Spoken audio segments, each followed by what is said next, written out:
आपकी समातों की नज़र प्रोफेसर कलीम एहसान भट्ट की खूबसूरत गज़ल।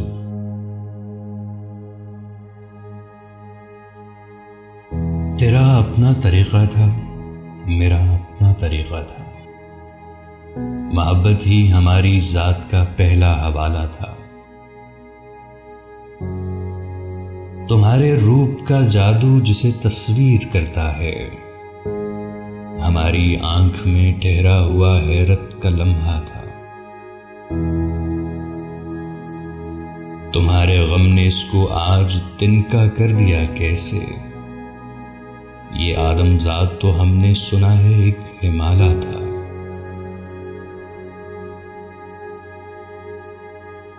जो खुशबू के सफर में साथ मुझको लेके निकली थी, वो लड़की एक तितली थी, मैं एक छोटा सा बच्चा था।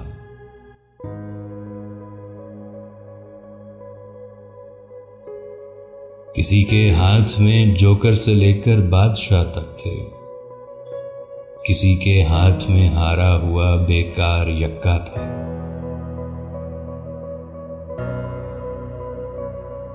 सुना है इस हवेली में बड़े आसेब रहते, जहां छत है वहां पहले किसी मंदिर का घंटा था।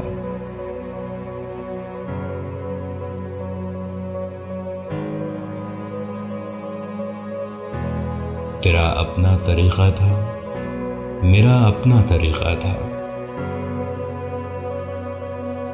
मोहब्बत ही हमारी ज़ात का पहला हवाला था।